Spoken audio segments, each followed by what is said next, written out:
Grishan, you're so cool, and what you do is so cool, right? I really find it fascinating, Depot Chopra. But your story doesn't start with makeup, Correct. right? It starts way back in the Philippines, where you were born and raised. Tell us your journey. So I was a preschool teacher. I was actually headmaster of a few schools. And then I decided to come here and I stayed. I applied as a preschool teacher, which I did for a little bit, pero I got culture shock kasi it's like this country doesn't have the same respect and love for teachers as we have in the Philippines.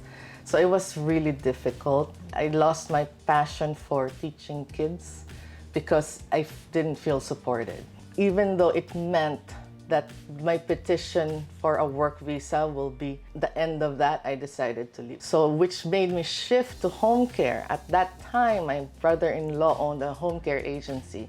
So I was like the case manager. I looked for the clients and I found them the right caregiver. Was it a consideration to go back to the Philippines? I always thought that America was lucky to have me. I know, I just always thought I'm intelligent, I'm well-mannered. If the US doesn't want me, I can always go back. Right. Also, we're fortunate din na we do well there. Right. So I always had that in the back of my mind. You know, we feature a lot of immigrant stories on the show, and one of the main struggles is really documentation, which you've had to struggle with. Yes. How many years was that? 8 years. 8 years. And I remember it drove me insane when people say, well, you're undocumented. Right. Like as if you're less of a human being. It's also like, I didn't swim here.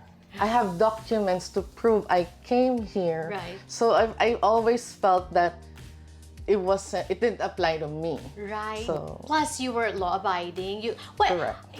It must have been, I know you said there was no fear, but I'm sure there was some point of like, correct. nakakapraning. I had fears, pero it wasn't desperation, Yes. if that makes sense. Right. So, There's a certain smarts about you too, Grishan. Like those things, like some people wouldn't really. Where did you get that? Who taught you that? I don't know. I think being here made me Street tougher. smart. Right. It also made me watch my back because I always assumed the courts will not be on my side. So I had to protect myself however which way I could. How did you stumble upon makeup? I had a client who eventually hired me as her personal assistant. When she found out I could do makeup, she started getting me to do her makeup. She also had a hairstylist and they didn't agree politically, so she sent me to hair school. So I'm now able to do hair, skin, and nails because she sent me to cosmetology school. Right. So it's pretty cool. It is cool.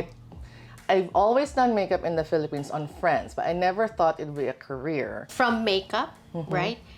You got into depotting. Correct. Tell me the story. So depotting is just for people who are not aware. It's taking something out of its original packaging and putting it somewhere else. So with makeup artists, we carry so many of these, right? On the average, maybe 50 shades. Can you imagine carrying 50 bottles of this and then lipstick where you don't even know what shade you have to open you have to everything. open. Yeah. So depotting is taking everything, making it smaller. So you still have all the stuff you need, but it's smaller and lighter. It'll be great to downsize and still carry everything, but less. It also saves us money. Sa airports, right? A lot of makeup artists, we fly everywhere. The overcharges are just ridiculous. Also, we're able to use stuff before they expire. I'm learning something new because this whole time I thought that makeup didn't expire. So what happens when makeup expires? It goes bad, so it could encourage bacteria to grow. Yes. It doesn't perform the same. Right. A lot of makeup artists weren't depotting because a lot of clients are attached to seeing brands. Right. You know, but that's why I started filming myself depotting. so that my clients would know, oh, she's still using Tom Ford on me, even though it's in a different container now. Right. The pandemic happened and everyone was home and everyone started watching. Right. So that's kind of how I blew up on Instagram. Depotting is not just for makeup artists. We depot everything. When we're going on a vacation, we transfer our big shampoo to the smaller bottles. In the Philippines, you buy the soda, they put it from the bottle to the plastic with a straw. That's all depotting already, right? So it's like you can take it so many ways in your life as well. Get rid of what you don't need because it may benefit somebody else. What you're doing is not just good for our health and for our sanity, right? But I think also, COVID put the highlight on this. Essentials. Correct. Right? And at the same time, the environment. Yes. You're doing something good for the environment. So it's like, I always encourage the artists curate their kits. Make sure like only the best of the best are in your kit. Everything else can stay home. Right. Because you can gift that, sell it, and if we buy less, it's less stress on the planet. Right. So now I am so excited because you're going to teach me how to depot. Yeah, so we're going to make you a face kit that you're going to take on your vacation so that you're not carrying a whole bag of makeup.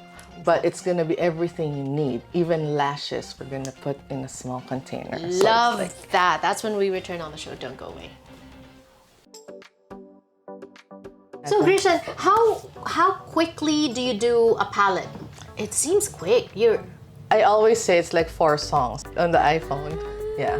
It depends also on the formulation. Some are really tricky, pero like average kit, let's say in New York, when they fly me to New York, maybe mga 12 to 18 hours. It's what it takes to do a professional kit. In LA, it's much longer, maybe 20, 21 hours. I've done a kit for 45 hours straight. Right. Depends on how big. Because obviously the kits in LA are bigger because we have bigger houses. Everyone drives. In New York, they all commute, take the subway, so they're more selective. So, but yeah. When life gets busy, I wouldn't want you to miss your meals, Oh, right? But thank you. You're giving me a kit, right? And yes. I'm giving you McDonald's. Yes. Because we want to take advantage of McDonald's 2 for $3.99. You get to choose 2 from McChicken, McDouble, 4-piece McNuggets, or even hot and spicy chicken. So which one do you like? I'll take everything. I love McDonald's. Right. Hot and spicy McChicken. Thank you. And the 4-piece nuggets. Now you can throw in the 4-piece nuggets into the mix for $3.99. Let me depot this into my stomach.